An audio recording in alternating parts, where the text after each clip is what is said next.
Students, whatever homework is given to you, you have to submit it on the very next day between 8 am to 1 pm to the given WhatsApp number, and it is compulsory to submit your homework as your attendance will be marked on the basis of your submission. नमस्ते बच्चों, आज हम पढ़ेंगे कक्षा 7 की कविता 11 पेड़ों के संग बढ़ना सीखो। इस कविता के कवि हैं सर्वेश्वर दयाल सक्सेना। इस कविता के माध्यम से कवि ने कहा है कि हमें अधिक से अधिक पेड़ पौधे लगाने चाहिए। पेड़ पौधे हमारे जीवन का आधार होते हैं। इस कविता के माध्यम से कवि ने प्रकृति प्रेम को व्यक्त करते हुए पेड़ों की अंधाधुंध कटाई पर चिंता व्यक्त की है।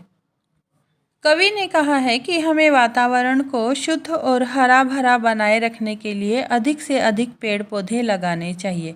तो आइए पढ़ते हैं कविता पेड़ों के संग बढ़ना सीखो। बहुत दिनों से सोच रहा था थोड़ी धरती पाऊं, उस धरती में बाग बगीचा जो हो सके लगाऊं। इन पंक्तियों में कवि कहते हैं कि वह बहुत दिनों से सोच रहा था कि उसे कहीं थोड़ी सी ज़मीन मिल जाए, थोड़ी सी धरती लेकर वह उसमें बाग बगीचे लगाए। खिले फूल फल चिड़िया बोले, प्यारी खुशबू डोले, ताजी हवा जलाशय में अपना हर अंग भिगोले। इन पंक्तियों में कवि कहते हैं कि जो वह बाग बगीचा लगाता उसमें चिड़िया चहचहाती और फल फूल लगते, जिसकी मनमोहक सुगंध हर जगह बिखरती। बगीचे में जलाशय यानी तालाब बनाता और जब उस तालाब की ठंडी हवा आएगी तो अपना हर अंग उसमें भिगोने का मन करेगा। हो सकता है पास तुम्हारे अपनी कुछ धरती हो, फूल फल लदे अपने उपवन हो, अपनी परती हो। इन पंक्तियों में कवि कहते हैं कि हो सकता है तुम्हारे पास थोड़ी सी धरती हो, जहाँ तुम रहते हो वहाँ थोड़ी खाली ज़मीन हो, तो अभी भी देर नहीं हुई है। तुम उस खाली ज़मीन को फूल और फलों से लदे बगीचे में बदल सकते हो सकता है छोटी सी क्यारी हो, महक रही हो, छोटी सी खेती हो जो फसलों से दहक रही हो। इन पंक्तियों में कवि कहते हैं कि हो सकता है वो क्यारी छोटी ही हो, अर्थात तुम्हारे पास भी जो धरती है वो थोड़ी ही हो।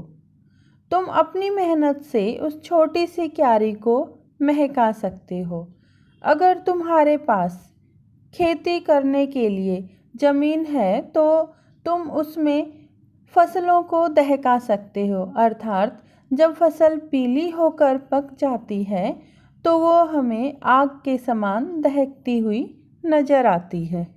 हो सकता है कहीं शांत चौपाए घूम रहे हो सकता है कहीं सहन में पक्षी झूम रहे हो। इन पंक्तियों में कवि कहते हैं कि जहाँ तुम रहते हो, जहाँ तुमने अपना बाग बगीचा बनाया है, हो सकता है वहाँ की हरियाली देखकर चौपाए अर्थात चार पैरों वाले जानवर यानी पशु वहाँ पर आते होंगे और वहाँ तुम्हारे सहन यानी आंगन में पक्षी भी घूमने आते होंगे।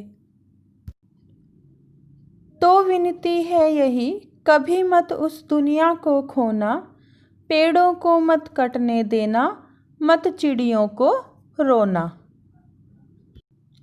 इन पंक्तियों में कवि सभी लोगों से विनती कर रहे हैं।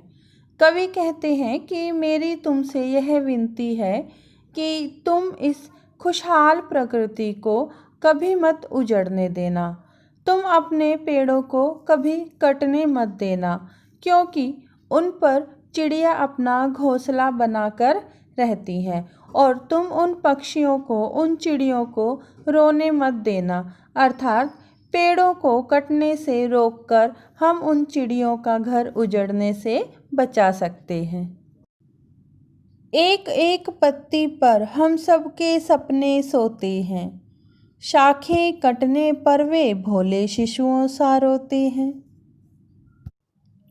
कवि कहते हैं कि जब हम छोटे से पौधे को अपने हाथों से लगाते हैं, उसको पानी से सींचते हैं, तो उस पेड़ की एक एक पत्ती पर हम सबके सपने सोते हैं। अर्थात उन पेड़ों का भी कोई सपना है, हम सबका कोई सपना है। अगर हम उन पेड़ों की टहनियों को, शाखाओं को काटते हैं तो वह भी शिशुओं की भांति रोएंगे। यानी जब हम पेड़ों को काटते हैं तो उन्हें भी तकलीफ़ होती है। क्यों तकलीफ़ होती है? क्योंकि पेड़ भी सजीव होते हैं। पेड़ों के संग बढ़ना सीखो, पेड़ों के संग खिलना, पेड़ों के संग संग इतराना, पेड़ों के संग हिलना। इन पंक्तियों में कवि कहते हैं कि हमें भी पेड़ों की तरह रहना चाहिए। पेड़ हर एक परिस्थिति में खुश रहते हैं। कितनी भी विपरीत परिस्थितियां आए पर पेड़ हमेशा खुश रहते हैं। हमें भी पेड़ों की तरह अपनी जड़ों को कमज़ोर नहीं होने देना है। अर्थात हमें भी पेड़ों के साथ साथ बढ़ना, हंसना, खेलना, इठलाना और हिलना चाहिए।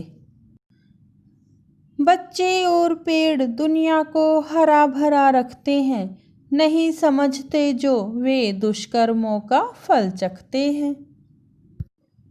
इन पंक्तियों में कवि कहते हैं कि पेड़ और बच्चे दोनों ही दुनिया को हरा भरा रखते हैं। कैसे?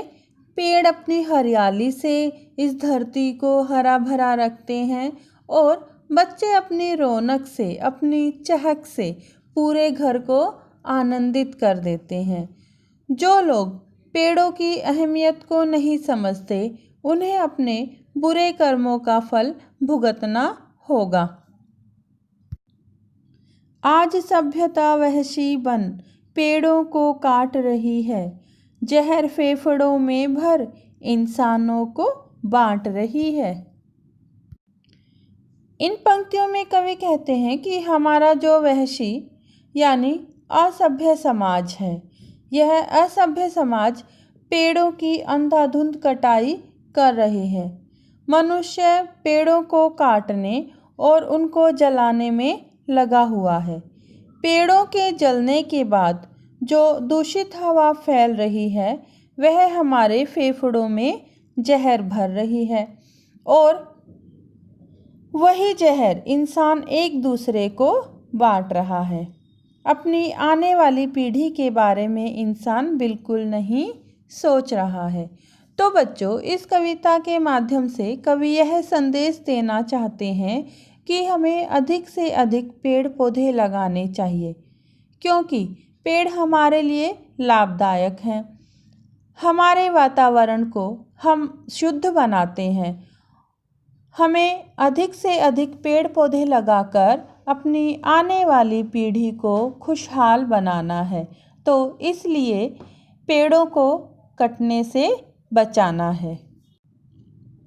बच्चों, अब हम कविता में आए कठिन शब्दों के अर्थों को सरल भाषा में समझते हैं।